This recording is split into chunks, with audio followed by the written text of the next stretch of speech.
ای مادری جان ای مادر جان که دل پرم بودی اقبالی بلند بازوی زورم بودی در خانه تنگ تاریکی من مادر آفتابک پر فیض بنورم بودی همه شما را انتظار خدا خداستان.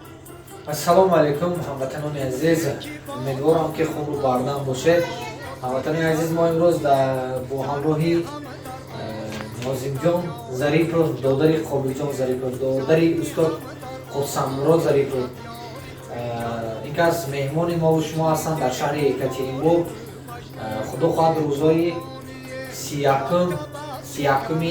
همین ماه ایول ساعتهای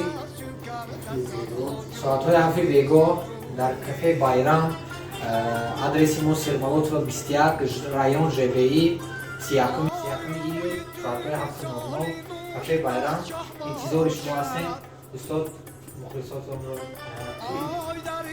سلام می‌کنم خواهران و همه که شما مواطنای عزیز از همه شما خواهش می‌کنم که من امروز 31 فاتحه بیگاه اکاسه که ما بیایید من خداوند با شیرهای شرطالله اومدیم خاطر شما رو بازده کنم.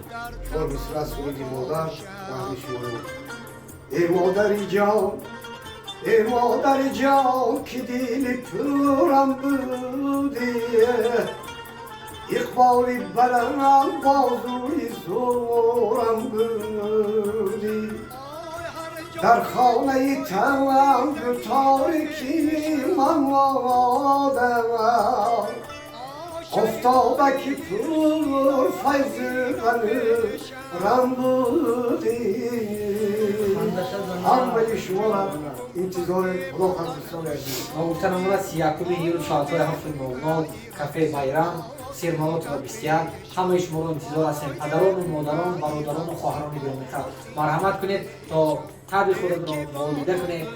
همه وقت کار وای نباشه، یک بار بیاید دم بیاید. هموطنان عزیز انتظار شما هستیم.